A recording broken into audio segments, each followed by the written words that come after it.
Good evening, guys, and welcome back to the classroom with Architect Mark. Tonight, I would like to talk to you guys about something that had been a selling point of the OMD for me personally, which is stabilization. And it's a it's a broad topic because there's a lot of options we have regarding that, but we'll just condense it into 12 minutes. I believe that should be enough. We're not gonna be covering all of possible options of stabilization right now, but these next 12 minutes should give you the skinny of what that is all about. Right. So let's head on over to the blue board and start our timer right now. All right. So stability. It is basically stabilization. All right. What this means is a reduction in camera shake. So this is your camera, and because it is something that you hold in your hands, there is almost always camera shake.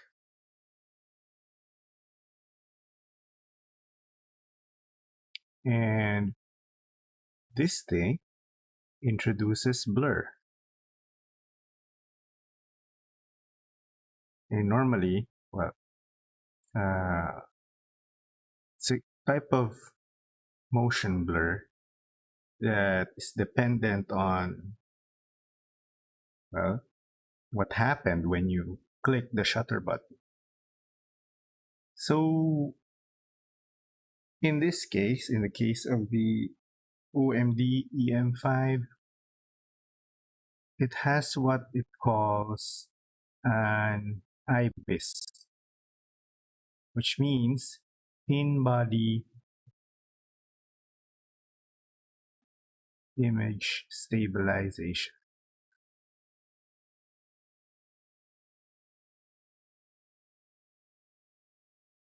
I'm not sure if they pioneered this technology, but the idea of IBIS is that the sensor over here, okay,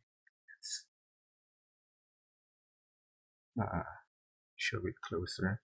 So what happens is the sensor in here behind the lens, when you're holding down, when you're half pressing on the shutter button, magnets are activated that actually lift it off its cradle and then hold it in its place in space, basically. And while that is active, it allows for small movements on the X, Y, and Z planes, or tilting like that, to be practically negated. So you don't see them happening in your shot. And it's really nice. It allows you to take photos even if the speed or your shutter speed is a little bit low. Like, for example, I have tried to handhold a 2-second shot with the help of IBIS, and it did work. I did get something good out of that. Of course, the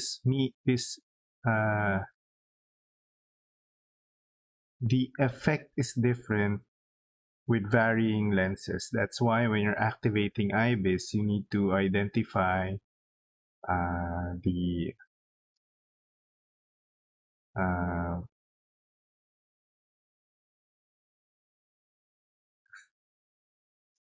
focal length of the lens.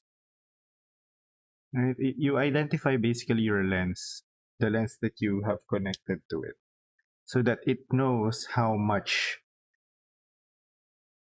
I think, how much power it has to put on the magnets so that the expected shake is mitigated. The lens focal length.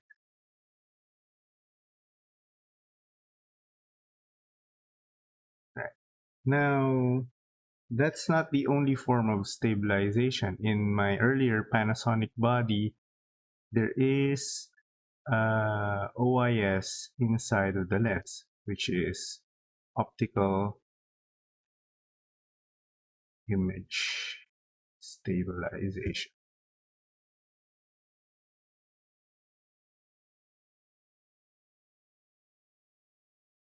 Now, this means that the lens elements are stabilized by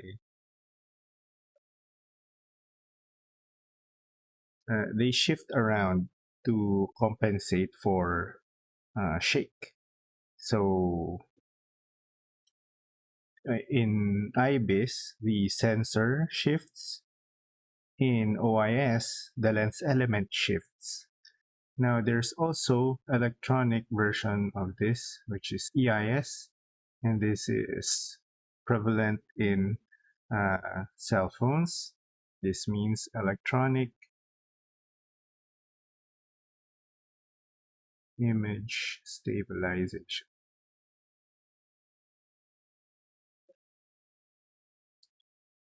All right, I'm not showing the board, so let's go back to it.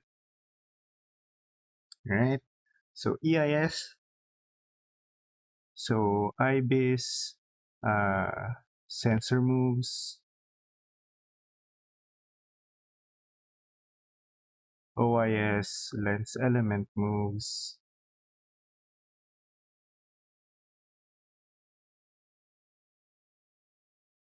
EIS, the basically crops in to what would be your available resolution, and it allows for so imagine if you're taking a photo and it was shaking about, okay, or a video, uh, it shakes about by about this much, so that means the center of that shaking photo is almost always going to be available to you.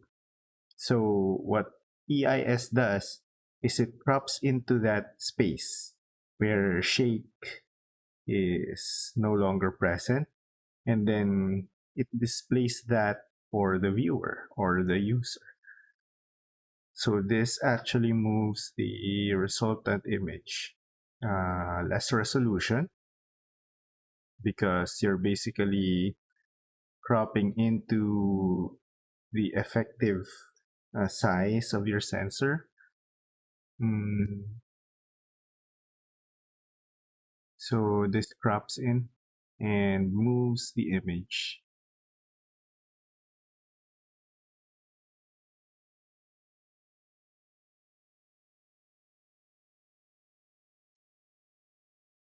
Uh, so these are the primary types. Now, depending on the manufacturer, it can be called differently, like uh, vibration reduction, image stabilization. All of these basically mean the same thing. But these are the classifications of them. Now, it doesn't stop there. If you really want a stabilized image, you can also involve gimbals. And these can be uh, powered gimbals or weighted ones.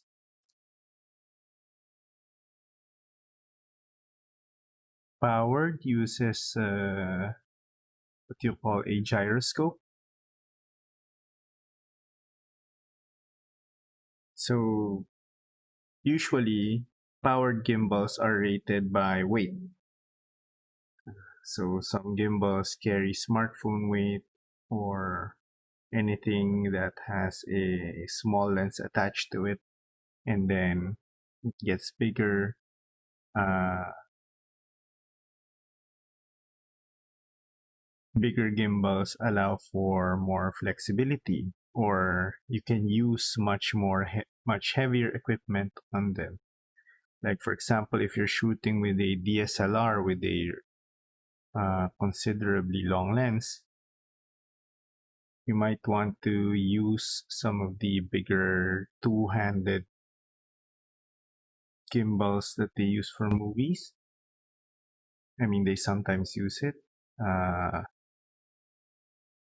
More often than not, of course, since these are movies, they use something bigger that attaches to the body of the person. The the name escapes me right now, but if I remember it, I will put it up on here. Now, weighted gimbals use gravity.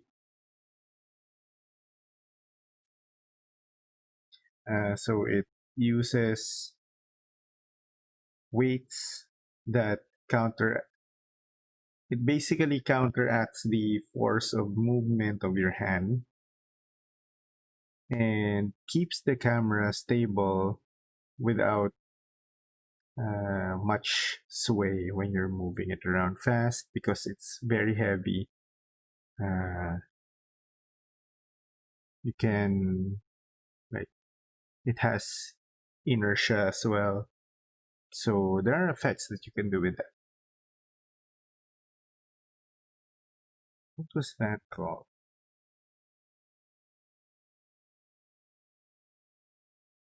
I can't remember it right now, but there is a human-sized gimbal that can be used. Uh, but not all the time do you want to be stabilized.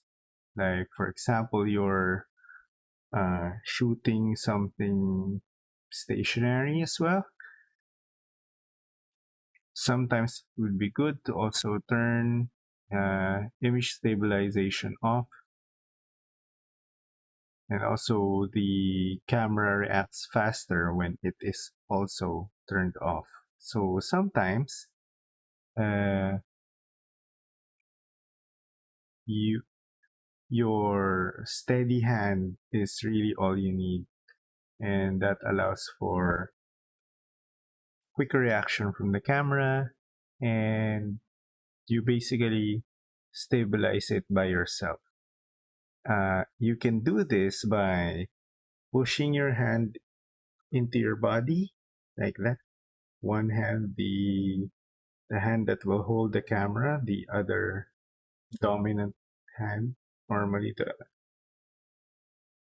right hand, will take the shot. But when you have your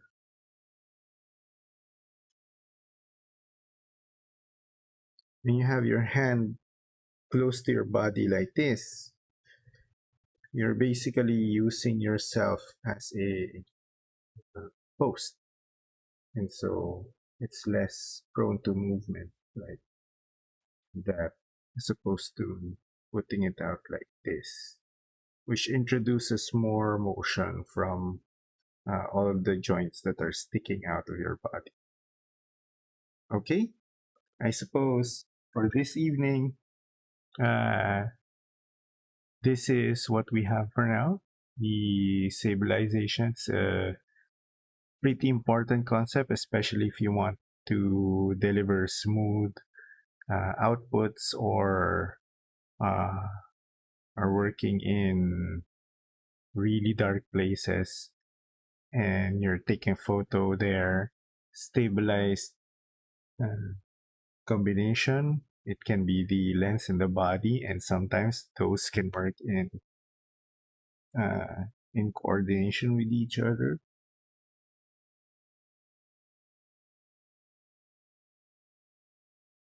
Yeah, so let me just check that.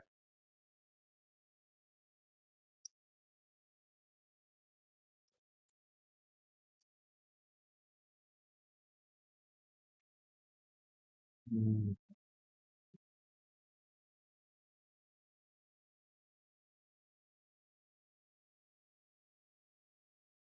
I can't. um,